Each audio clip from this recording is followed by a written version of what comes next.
que puso levadura en la masa de pan. Y la levadura, como ya lo expliqué, representa lo malo, lo que corrompe, lo que daña, todo en lo cual la levadura se encuentra. Pero también hay buenas nuevas en las 7 parábolas que tenemos aquí, y hoy vamos a estudiar el misterio de la perla preciosa. Así que veamos Mateo 13, los versos 45 y 46. Así también el reino de los cielos es semejante a un mercader que busca buenas perlas, que habiendo hallado una perla preciosa, fue y vendió todo lo que tenía, y la compró. Como se dará cuenta, esta también es una parábola cortita. No se olvide que una parábola es una historia terrenal con un significado celestial. Y estas parábolas explican misterios. ¿Por qué las llaman misterios? Por lo que nos dicen los versos 10 y 11 de este capítulo 13 de Mateo. Entonces, acercándose los discípulos, le dijeron: ¿por qué les hablas en parábolas? Y en respondiendo les dijo: porque a vosotros os es dado saber los misterios del reino de los cielos, mas a ellos no les es dado. Así que estos son misterios maravillosos, sagrados secretos que Dios nos permite saberlos. Y aquí tenemos la historia de una perla preciosa. Un mercader, digamos un hombre de negocios en nuestros días, que tiene fascinación por las perlas, viaja alrededor del mundo y en cierto lugar encuentra una perla extraordinaria, preciosa, indescriptible. Pero para poder comprarla, tiene que vender todo lo que tiene. No pierda de vista el hecho de que Jesús dijo que esta es una parábola referente al reino de los cielos. He estado pensando en este mensaje desde hace mucho tiempo atrás, por lo que hace algunos años recorté un artículo de prensa que traía la historia y la fotografía de una perla, y me quedé realmente sorprendido.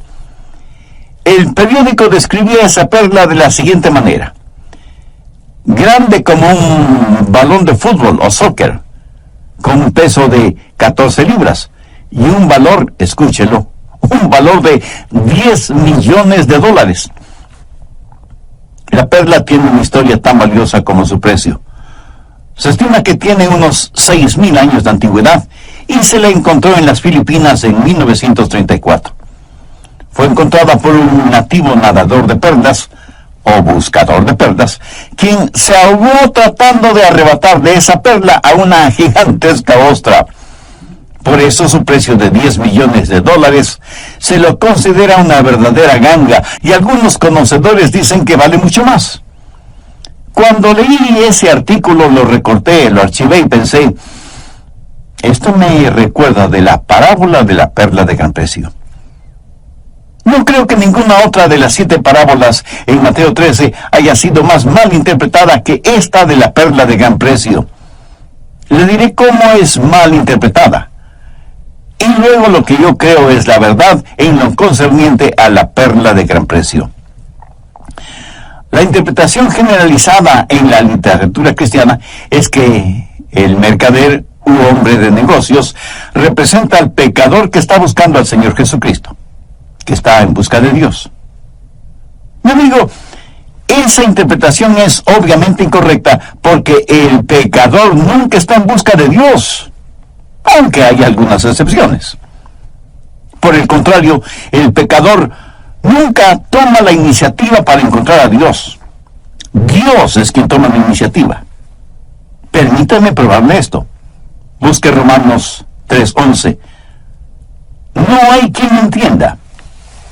No hay quien busque a Dios. Así que el mercader u hombre de negocios de la parábola no puede representar al hombre perdido buscando a Dios.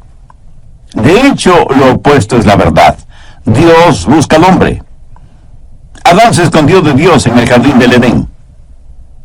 Si Dios no hubiera venido y preguntado: Adán, ¿en dónde estás?, Adán nunca hubiera salido de su escondite para acercarse a Dios. Por favor, mi amigo, entienda bien lo siguiente. Si usted busca a Dios, es porque Él le buscó primero. La interpretación generalizada de esta parábola dice que este mercader que representa al pecador en busca de Cristo y que cuando lo encuentra, él lo vende todo para poder comprar a Cristo. Esto es ridículo, por decirlo menos. El pecador siempre está en bancarrota. A los ojos de Dios no tiene nada. Entonces, ¿qué es lo que podría vender? ¿Qué es lo que podría dar? No tiene nada, y aún lo que tiene no le pertenece. Hay billones de seres humanos sobre la faz de la tierra. Si los pusiéramos uno junto a otro, formarían una hilera de personas tan larga como para ir a la luna y regresar a la tierra varias veces. Y si la persona que es primera en la fila tuviera una copa de oro y la pasa a la siguiente persona, y cada persona pusiera en esa copa sus obras buenas, hasta que los billones de personas hayan hecho lo mismo, cuando esa copa llegue a la última persona en la fila, la copa estará prácticamente vacía. ¿Saben por qué? Porque en nuestra naturaleza adámica no hay absolutamente nada bueno. Por favor, busque Romanos 3:12. Habla de los pecadores y dice, todos se desviaron, aún se hicieron inútiles. No hay quien haga lo bueno, no hay ni siquiera uno. Estas palabras dichas por el apóstol Pablo son cita exacta de lo que el salmista dijo en el Antiguo Testamento. Pero más fuertes y contundentes son las palabras del profeta Isaías, quien dijo, si bien todos nosotros somos como suciedad y todas nuestras justicias como trapos de inmundicia, y caímos todos nosotros como la hoja, y nuestras maldades nos llevaron como el viento. Aunque el solo pensamiento es irreverente y hasta blasfemo, ¿con qué un pecador perdido podría comprar a Cristo? Al respecto debemos considerar tres cosas muy importantes. Primero, por naturaleza, nosotros no buscamos a Cristo. Segundo, aunque lo buscáramos, no tenemos nada para comprarle. Tercero, y esto es lo primordial, así que escúcheme muy cuidadosamente, Jesucristo nunca estuvo, ni está, ni estará a la venta. Es anatema, es locura espiritual, es degeneración mental el decir que usted podría comprar a Jesús. La salvación no es algo que usted la gana o la puede comprar. Mire lo que dice Tito en el capítulo 3 de su epístola. Pero cuando se manifestó la bondad de Dios nuestro Salvador y su amor para con los hombres, nos salvó, no por obras de justicia que nosotros hubiéramos hecho, sino por su misericordia, por el lavamiento de la regeneración y por la renovación en el Espíritu Santo. Y Pablo en Romanos 6:23 dice, porque la paga del pecado es muerte, mas la dádiva de Dios es vida eterna en Cristo Jesús, Señor nuestro. En vista de todo lo dicho, permítame preguntarle, ¿sabe ya cuál es la perla de gran precio? No es el Señor Jesucristo. Tristemente, esa es la interpretación generalizada de esta parábola, y es una interpretación incorrecta. Y es una interpretación incorrecta porque no tiene ningún respaldo bíblico. Y cuando no estudiamos profundamente la palabra de Dios, terminamos dando interpretaciones muy personales y antojadizas. ¿Sabe cuál es la perla de gran precio? Es la iglesia. Y el mercader es el Señor Jesucristo, que compró esta gran perla, la iglesia, con todo lo que tuvo, su propia preciosa sangre y su propio cuerpo. En la parábola anterior a esta, hablamos del tesoro escondido. ¿Lo recuerda? Refresquemos la memoria. Vamos a Mateo 13:44.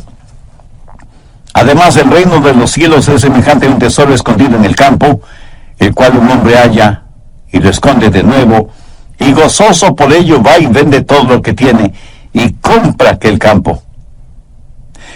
No se olvide que la iglesia jamás es identificada como tesoro peculiar.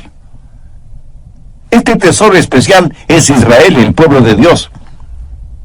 Pero Israel no es identificado ni llamado como perla de gran precio. La perla de gran precio representa a la iglesia comprada con la sangre del Señor Jesucristo. Y quiero que veamos tres cosas relacionadas con esta perla y el extraño misterio de esta perla preciosa. ¿Cómo esta perla fue comprada? Una vez que usted entienda esto, estoy seguro que agradecerá a Dios por la maravillosa salvación que tenemos en el Señor Jesucristo. ¿Cómo esta perla fue formada? La formación de una perla es un extraordinario cuadro de la iglesia. En preparación de este mensaje hice alguna investigación y estudié acerca de las perlas. Y descubrí que las mejores perlas proceden del Golfo Pérsico.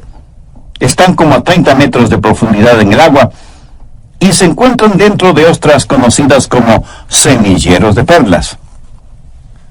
La perla se forma dentro de la ostra y se forma cuando alguna impureza, algún granito de arena, alguna casi invisible basurita penetra dentro de la ostra, incrustándose en su delicado organismo. Y la ostra, tratando de erradicar esa molestia de su cuerpo, comienza a producir una sustancia llamada nácar para cubrir ese grano de arena o esa basurita que le molesta. Y lo cubre con muchas capas, hasta que ese algo feo y molestoso es cubierto totalmente por ese material hermoso, el nácar, formándose así lo que conocemos como perla. Y mientras más pasa el tiempo, más grande se vuelve la perla dentro de la ostra. También descubrí que una perla no es como las demás gemas. Está formada por algo vivo y no puede ser dividida, cortada o esmerilada. Los diamantes, las esmeraldas, los rubíes y otras piedras preciosas pueden ser cortadas, divididas, pulidas, y estos procesos aumentan su valor comercial. Pero si alguien trata de dividir o cortar una perla, lo único que hará será destruirla. Ahora quiero que vea cómo la perla representa a la iglesia. En primer lugar, experimenta un proceso que yo lo llamo de la culpa a la gloria. El pecado en nuestra vida es como un grano de arena, como la basura que invade nuestro ser interior, nuestro yo espiritual. Pero cuando nos arrepentimos, la palabra de Dios dice que Él no se vuelve a acordar de nuestro pecado. ¿Por qué? Porque está cubierto por su gracia. Él fue herido y molido por nuestras transgresiones. Él tomó nuestros harapos de iniquidad y los ha revestido con el nácar de su gloria. Y como la perla, la iglesia ha ido desde lo horrible del pecado a las alturas sublimes de la gloria. La perla que estuvo hundida en las profundidades del océano ha sido subida hasta la superficie y ha sido preparada para estar en el seno del Padre, para demostrar la gloria de Dios y para brillar celestialmente para siempre. Desde lo más profundo hasta lo más alto, de la oscuridad a la luz. No hay lugar más oscuro que el interior de una ostra en el fondo del océano. La perla traída de la oscuridad a la luz es una gema que no solo absorbe la luz, sino que también la refleja.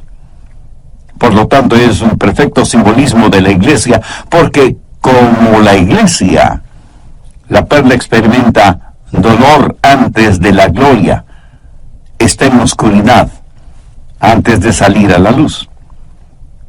El crecimiento de la perla es lento, paulatino, gradual, invisible e indivisible y sin fisuras. Una perla perfecta no puede ser dividida ni esculpida. La iglesia del Señor es una sola y sin mancha ni arruga. La perla de gran precio representa la iglesia. En segundo lugar, veamos cómo fue comprada. Volvamos a los versos 45 y 46 de Mateo 13. También el reino de los cielos es semejante a un mercader que busca buenas perlas, y que habiendo hallado una perla preciosa, fue y vendió todo lo que tenía y la compró. Qué incomprensiblemente maravilloso es que Jesús le haya buscado a usted, me haya buscado a mí. Aún más incomprensible, pero no menos cierto, es el hecho de que Él nos ame y de que quiere estar con nosotros. Mi amiga, mi amigo, usted es absolutamente precioso a los ojos de Dios. Usted es increíblemente hermoso para Él. Usted estuvo en el corazón de Dios aún antes de la fundación del mundo. Yo no puedo explicar esto con palabras, pero lo creo firmemente y con todo mi corazón. Él es el Salvador que busca. En Lucas 19:10 leemos, porque el Hijo del Hombre vino a buscar y a salvar lo que se había perdido. Jesús es el mercader de la parábola. Jesús es quien busca la perla preciosa. ¿Cómo la busca? Por medio de su Santo Espíritu. Permítanme compartir con usted algo muy personal. Antes de venir a grabar este programa, me arrodillé y oré porque yo dependo de la ayuda del Espíritu Santo. Y mi oración fue para que el Santo Espíritu de Dios hable a su corazón y le haga ver la condición suya como pecador. Y que si usted oye la voz y siente la presencia del Espíritu Santo en su corazón, no se vuelva sordo espiritualmente y tenga un corazón sensible a la voz de Dios. Dios habla por medio de sufrimientos, enfermedades o circunstancias. ¿Ha estado usted enfermo? ¿Ha experimentado dolores no solo físicos, sino también espirituales y emocionales? A lo mejor el doctor le ha dado malas noticias sobre su salud. Pues pudiera ser que Dios le está hablando o esté tratando de hablarle. A veces uno tiene que estar de espaldas, enfermo en una cama, para mirar hacia arriba, aún sin quererlo. Dios nos busca aún medio de nuestros quebrantos, y por experiencia personal digo que no pocas veces un servicio fue, y entrando él en la barca se sentó, y toda la gente estaba en la playa. Y les habló muchas cosas por parábolas, diciendo, he aquí el sembrador salió a sembrar, y mientras sembraba parte de la semilla cayó junto al camino, y vinieron las aves del cielo y la comieron. Parte cayó en los pedregales, donde no había mucha tierra, y brotó pronto, porque no tenía profundidad de tierra, pero salido el sol se quemó, y porque no tenía raíz se secó. Y parte cayó entre espinos, y los espinos crecieron y la ahogaron. Pero parte cayó en buena tierra y dio fruto, cual a 100, cual a 60 y cual a 30%. El que tiene oídos para oír, oiga. En el programa anterior vimos varias cosas específicas. Primero, que nosotros por naturaleza no buscamos a Dios. Es Dios quien nos busca siempre. Segundo, que aunque lo buscáramos, pensamos que con nuestras obras buenas o con nuestro dinero, si es que lo tenemos, podemos comprar la salvación que Él ofrece. Tercero, y esto es primordial, parece que nos hemos olvidado que Jesucristo nunca estuvo, ni está, ni estará de venta. Esta manera de pensar es anatema, es locura espiritual y degeneración mental, y es blasfemia el solo pensar que Cristo o la salvación tienen un precio. La salvación no es algo que usted o yo podemos ganar por méritos propios y comprarla con determinada cantidad de dinero. También empezamos a ver cómo la perla de gran precio representa la iglesia y cómo esta perla fue comprada. Vimos los versos 45 y 46 de Mateo 13. También el reino de los cielos es semejante a un mercader que busca buenas perlas, y que habiendo hallado una perla preciosa fue y vendió todo lo que tenía y la compró.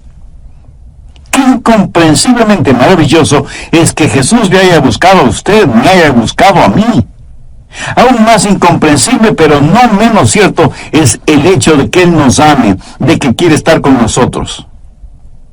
Mi amiga, mi amigo, usted es absolutamente precioso a los ojos de Dios. Usted es increíblemente hermoso para Él. Usted estuvo en el corazón de Dios aún antes de la fundación del mundo. Yo no puedo explicar esto con palabras, pero lo creo firmemente y con todo mi corazón. Bien, si usted ya está listo, yo también. Prosigamos con el material para hoy. Es el Salvador que nos busca. En Lucas 19:10 leemos, porque el Hijo del Hombre vino a buscar y a salvar lo que se había perdido. Jesús es el mercader de la parábola. Jesús es quien busca la perla preciosa.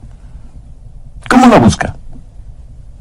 De algo tan insignificante y sin atractivo como es un grano de arena, Dios hizo una perla preciosa. Ante Dios, nada hay más valioso que nuestra alma. ¿Qué es lo que dijo el Señor Jesucristo al respecto? Anote Mateo 16:26. Porque ¿qué aprovechará al hombre si ganare todo el mundo y perdiere su alma? ¿O qué recompensa dará el hombre por su alma? Dios no nos ama porque somos valiosos. Somos realmente valiosos porque Dios nos ama y toda su atención está centrada en nosotros. En tercer lugar, el verdadero significado de la perla. La Biblia dice que el mercader vendió todo lo que tenía para comprar. Esa es la razón por la que creo que es una ilustración, un cuadro, un símbolo del Señor Jesucristo. Anote el margen 2 Corintios 8, verso 9. Porque ya conocéis la gracia de nuestro Señor Jesucristo, que por amor a nosotros se hizo pobre, siendo rico, para que vosotros con su pobreza fueseis enriquecidos. Cuando un hombre vende absolutamente todo lo que tiene, ¿sabe cómo queda ese hombre? Ese momento, pues queda en bancarrota. Ahora, escúchenme cuidadosamente. Jesús dejó su cielo, su lugar privilegiado junto al Padre. Piensa en el precio que él tuvo que pagar al convertirse voluntariamente en un pobre, verdaderamente pobre.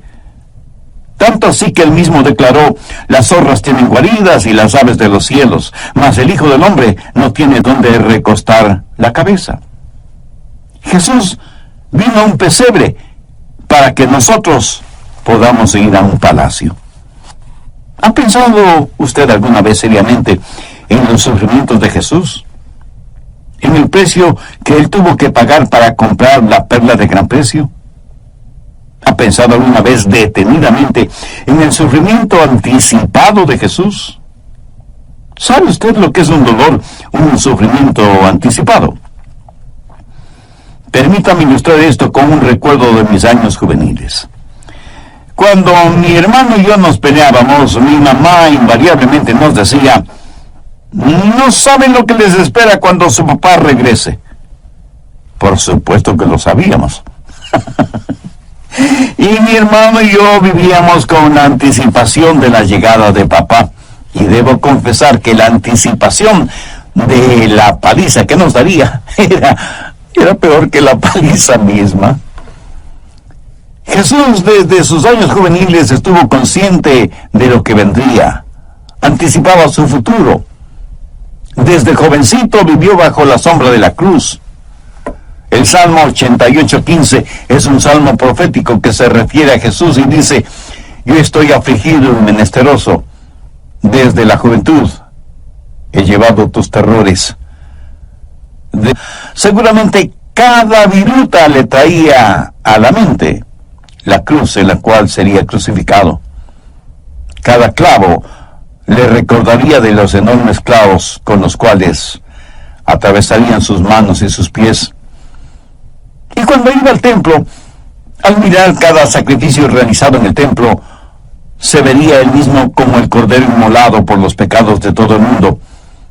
Y cuando los demás admiraban la belleza de las rosas, Jesús veía las espinas, porque los hombres confeccionarían una corona de espinas para, entre burlas y escarnio, incrustarlas sobre su divina cabeza. Sabe, yo pienso frecuentemente en lo que Jesús sufrió emocional, física y espiritualmente en el jardín de Getsemaní.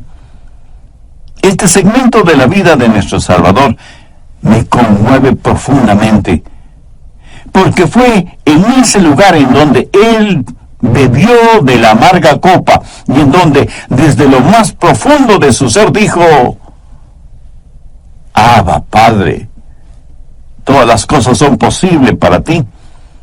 Aparta de mí esta copa, mas no lo que yo quiero, sino lo que tú. ¿Puedes sentir en estas palabras la agonía de Cristo en Getsemaní? Antes de ser apresado, maltratado, vilipendiado y finalmente crucificado en la cruz. Jesús sabía que iba a ser cubierto por todos los pecados del mundo. Jesús sabía que la ira del Dios Todopoderoso, el fuego de la ira de Dios, se haría una realidad en su propio cuerpo. Por eso les pidió a sus discípulos que velaran y oraran, pero ellos se durmieron. Mire lo que dice Marcos 14, los versos 37 y 38. Luego vino y los halló durmiendo, y dijo a Pedro: Simón, ¿duermes? ¿No has podido velar una hora? Velad y orad, para que no entréis en tentación. Los discípulos durmiendo, la ciudad dormida. Pero desde ese instante en Getsemaní, Jesús no cerraría sus ojos sino hasta el momento de su muerte en la cruz del Calvario. Getsemaní, un hermoso jardín durante el día. Ese momento y por la noche se convirtió en un lugar oscuro y de angustia para Jesús. Pienso en el precio que Jesús pagó cuando estuvo frente a Pilato y le siguieron un juicio falso, y por insólito que parezca, perdió una elección populachera dirigida por los líderes religiosos, y el pueblo escogió dejar en libertad a un consumado criminal, Barrabás. Pienso en las obscenidades que habrán proferido los soldados romanos cuando desnudaron a Jesús para azotarle, para escupirle en el rostro, para alarle de su pelo y su barba. Pienso en cómo se burlaron de Jesús al ponerle una capa romana sobre su espalda, darle un palo por cetro y coronarle con una corona de espinas. ¿Por qué toda esta crueldad con un hombre que no solo les había enseñado cosas extraordinarias, sino que había hecho cosas maravillosas? Porque Jesús estaba comprando la perla de gran precio. El divino mercader estaba dando todo lo que tenía para adquirir esa preciosa perla. Por eso soportó el flagelo, los insultos, la ingratitud de la gente y finalmente la cruz. Y el momento que ellos levantaron esa cruz con Cristo clavado en ella, los cielos se oscurecieron, el sol dejó de brillar. Dios el Padre le dio la espalda a su unigénito y santo Hijo, mientras en todo el universo resonaban las palabras de Cristo desde la cruz: Eloí, Eloí, lama sabactani, que traducido es: Dios mío, ¿por qué me has desamparado? Y el Padre no contestó. El cosmos fue invadido por el silencio de Dios. ¿Por qué? Porque Dios es un Dios santo y no puede mirar el pecado. Y Jesús, el Hijo de Dios, colgado en la cruz entre el cielo y la tierra, ese instante estuvo totalmente cubierto con los pecados de todo el mundo, incluyendo, mi amigo, sus pecados y mis pecados. El pecado de los seres humanos durante todos los tiempos. Solo los condenados en el infierno saben de la angustia, el sufrimiento que hubo en el corazón de Dios al ver morir a su Hijo por los pecadores. Jesús pudo haber llamado a legiones de ángeles para que lo defiendan, pero no lo hizo. Murió solo en el Calvario, abandonado por su propio Padre. ¿Qué es lo que nos dice todo esto a nosotros, hombres y mujeres de este siglo, según dicen, siglo iluminado y civilizado? Nos dice sencillamente, nos dice francamente,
podemos comprar a Cristo. Aunque muchos individuos y religiones tratan de hacerlo, Él nos busca a nosotros. Él llevó nuestros pecados y los cubrió con su sangre y con la gloria de su gracia. Él hizo algo hermoso con nosotros, aunque nosotros le clavamos en la cruz. Él ha hecho de nosotros, su iglesia, la perla de gran precio. Me pregunto si entre quienes me escuchan este mismo momento hay personas que quisieran ser salvas y entregar su corazón y su vida al Señor Jesucristo. Hay 4 razones básicas que necesita saber. Primera razón, Dios le ama y quiere salvarle. La Biblia dice que Jesús vino a buscar y a salvar lo que se había perdido. ¿Lo entiende? Él está buscando a usted, mi amigo, mi amiga. Porque usted sin Cristo está total y eternamente perdido. Segunda razón, usted es una persona pecadora. Usted es un pecador de nacimiento. Nació con una naturaleza pecaminosa y es pecador por decisión propia. Peca porque quiere pecar. Nadie le obliga a pecar. Ni el mismo Satanás le puede obligar a pecar. Oh, sí, le presentará la tentación y las oportunidades, pero en última instancia es usted quien voluntariamente peca. Escuche bien lo que voy a decir. No porque yo sea súper santo o cosa por el estilo, sino para enfatizar lo que estoy diciendo. ¿Sabía que yo puedo pecar todo lo que quiero? Ni Dios ni el diablo me pueden impedir. Pero el asunto es que yo no quiero pecar. Pero cuando peco, hago mía la promesa que encontramos en 1 de Juan 2, los versos 1 y 2. Y si alguno hubiere pecado, abogado tenemos para con el Padre a Jesucristo el justo. Y Él es la propiciación por nuestros pecados. Y no solamente por nuestros pecados, sino también por los de todo el mundo. Así que todos nosotros somos pecadores bajo condenación, porque nuestros pecados merecen ser castigados. Pero gracias sean dadas a Dios, porque aunque la paga del pecado es muerte, la dádiva de Dios es vida eterna en Cristo Jesús, Señor nuestro. Tercera razón, no hay manera de que usted pueda deshacer su pecado. El apóstol Pablo muy clara y contundentemente aseguró que el resultado de nuestro pecado es, ¿qué cosa? La muerte. Y la única manera de evitar la muerte espiritual, o sea, la separación eterna de la comunión con Dios, es si Cristo es nuestro Salvador y el Señor de nuestras vidas. Dios hace esta única provisión porque nos ama a pesar de que seamos pecadores. Por eso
Pablo dijo, mas Dios muestra su amor para con nosotros en que siendo aún pecadores, Cristo murió por nosotros. Nadie, absolutamente nadie, sin que importe los millones o millones que tenga, puede comprar la salvación. Porque por gracia sois salvos por medio de la fe, y esto no de vosotros, pues es don de Dios, no por obras, para que nadie se gloríe. Cuarta razón, Jesucristo es la respuesta de Dios para su pecado. Jesús, al derramar su preciosa sangre, pagó la deuda por su pecado. La enseñanza bíblica es que si cualquier persona, hombre o mujer, niño o niña, adulto o anciano, sin que importe el color de su piel o el idioma que hable o su nivel educativo o profesional, si esa persona deposita su fe en el Señor Jesucristo y le recibe como Salvador, Él perdonará sus pecados, le limpiará internamente, le dará una nueva naturaleza espiritual y un día le llevará al cielo a vivir con Él. ¿No le gustaría a usted ser salvo y tener la absoluta certeza de su salvación? Si es así, permítame guiarle en una sencilla oración, pero dígala con profunda fe, con sinceridad, con convicción. No trate de decir una oración bonita. Dios está más interesado en las intenciones de su corazón que en su habilidad gramatical. Diga: querido Dios, sé que me amas y quieres salvarme y hacerme una nueva criatura. Me reconozco pecador delante de ti, merecedor de tu justo juicio.